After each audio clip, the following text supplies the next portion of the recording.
Hello, welcome to episode 4 of my season F1 2010 and my constant quest for perfection on this commentary, because this has to be about the 15th time I've done it.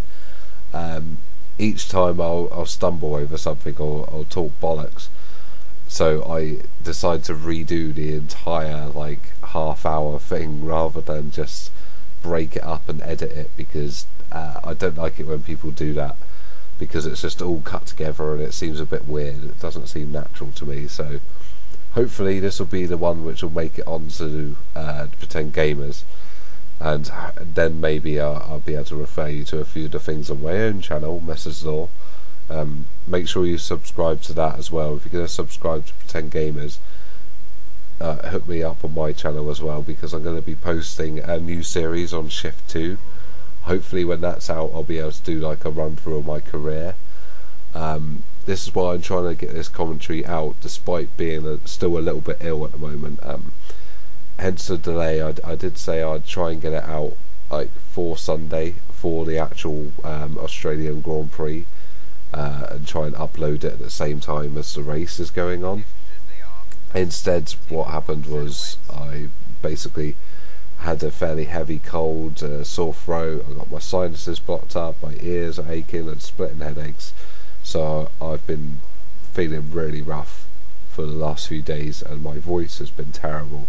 So I mean, it's kind of like bad at the best of time, my voice. I mean, it's not the most coherent and, I don't know, pleasurable voice to be listening to, because I have had comments in the past saying that I sound really boring and dull. I promise you I try and put some inflection in my voice occasionally. It's just, that's how it is, that's where it's born. I've kind of got this monotone, deep voice going on, which is irritating. I'd love to have like a nice clear American accent or something like that, because it would make this sort of thing a lot easier. Back to the actual video. My race engineer is just telling me they expect something special. I mean, I qualified 8th in the Lotus, came 2nd in my last race, and this is my first ever wet race. So the fact they're already wanting me to do something special, I'm like, dude, I've done everything special already. Like all you can expect from me now is just DNF every single race from here, and you'd still be happy because you've got a bundle of points. But I was way too tentative on the start there, and I hadn't actually raced with lots of cars on the track in the wet before, so I didn't realise how bad the spray was. I mean, it is just like, you can't see anything at some points. Like here, you can kind of see it's not too bad, but you'll see examples later on where it just gets really like, I can't see anything. I try and duck out the spray so I can see the corners and hopefully see the cars and try and avoid hitting them. I mean, I don't avoid hitting them because that's just the way it is. I mean, I was a bit hairy in this race, and a couple of times I outbraked myself and smashed into some cars, but it just adds to the entertainment really at the end of the day. It's definitely a more exciting video than my last one in terms of action on track. You can see that it's when you get right up behind, when I was like, you can't see it, just, you can't see anything, it's just all blurry. So I don't know how the real F1 drivers do it, because this is just a simulated thing on the game. There's no real danger, but in real life their visor goes like misty or whatever, you can't see anything, then they're basically bombing along at 200 miles an hour, and they could just crash into the back of someone and kill themselves. So at least on this you've got no risk to your own life, so it's a nice relaxing way of getting into F1.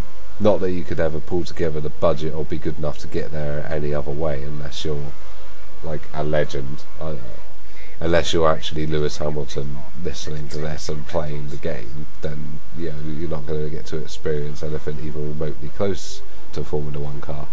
As I crash into Felipe Massa a little bit. It's okay, it's just Massa, he's fine, he can handle it, he's a tough cookie. Clip him again there, but I got past him, so that's okay. I've obviously watched the Australian Grand Prix now. it's about 1 a.m. Monday morning, and I was up at 6 a.m. on Sunday morning to watch the Grand Prix live, and then I went to work at 11 a.m. for 6 hours, which was brilliant. I mean, it was okay actually, because I'm usually during like F1 I'll have to work on the weekend, and it's frustrating knowing that I'm at work and could be sat at home watching the Grand Prix live. So it's nice to actually watch it and then go to work, because I didn't have that hanging over me. But it was quite an exciting race in some ways, and in other ways it was a dull one. I mean, I'm sure people who aren't like massive fans of Formula 1 will say it was dull, but for me it's just exciting because it's the first race of the season. You get to see all the new cars, new developments. I mean, my favourite new development or favourite new car is the Renault. I'm going to post a link in the description to a lap that Vitaly Petrov did, and you listen to the car and it just sounds so nice. It's just the engine note, probably the exhaust where they got the side or front exiting forward facing exhausts, but also the overrun which they have for this blown exhaust or blown diffuser concept. McLaren have a really nice overrun on their car, but it's more of a kind of like it's blowing a raspberry at you. The Renault's one just sounds so much nicer. It sounds really cool. As I'm going to try and do Massa again here, getting back after my mistake. And I was trying to be greedy and get Rosberg at the same time, but I didn't manage it. We might notice I've been quite, well, all over the place, to be honest, so far. Just as I say that, I slide off into the gravel. It's because I'm trying to find all my braking points again, and I'm just so distracted and worried about crashing, because I really do not want to have an episode where I crash out on like the first lap, because that'll be really boring. It'll be like, oh hi, welcome to episode 4. It's about a minute long because I done did fucked up. But no, I make it to the end of this race. I'll spoil that bit for you. I do make it to the end, but not without having a few little adventures along the way, which I'm sure you'll hopefully stick around to watch.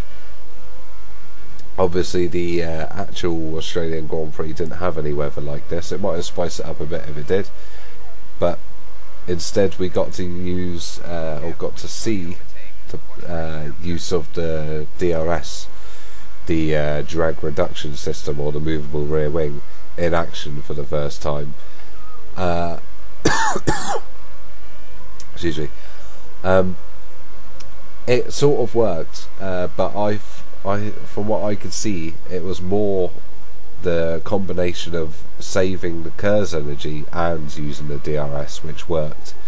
Most of the time it looked like an easy pass, was because the driver had saved all of their KERS energy for that back straight, and when they crossed the line they used the recharge bit as well. So that's the way he did it. I think it was Button on Massa like the second time where he just breezed past him. If you actually watch the data, you see him deploying the KERS like crazy.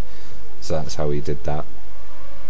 Previously, like if he was just using the DRS at the same time and the KERS, when Massa was using his KERS the same amount, it didn't really make much of a difference to it. And I think he came up on a Sauber and passed them quite easily, but that's a Sauber, it's completely different. They're not really running at the front, although they did do incredibly well. Unfortunately they got disqualified because their rear wing didn't meet the technical regulations. Something about the curvature of it not meeting like a certain 100mm testing rig or something. Like they use some like big 100mm ball to like check the actual curvature of the wing, and if it doesn't meet the regulations, then the ball should there should be a gap. But if it does meet the regulations, it should fit nice and snugly in there. It didn't do that, but so they basically disqualified them, which really sucks for Perez, who got really good points and did brilliantly on his first race.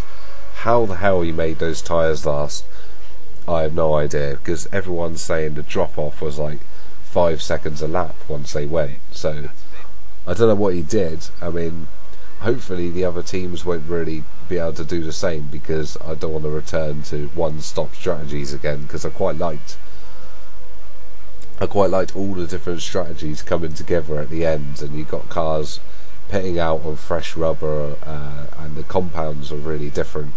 So someone had been on the tyres a few laps and someone had just put a new set on. The speed difference was like crazy. I think you saw Sebastian Vettel in the race drive clean round the outside of Button, which I thought was a really good move at the time. But it's obviously a lot to do with the fact that Button had been on the tyres for a couple of laps and knackered them. Anyway, we'll get back onto that. Let's focus a bit more on what I'm actually doing here. I'm getting towards the end of part 1 as I stuff up while trying to overtake Alonso and Vettel, after speaking about Vettel. Basically I'm going to be splitting this up into 3 parts, so I'm going to call it quits on part 1 here, going on to the main straight as I cross the line, and we'll start part 2 on the next lap here.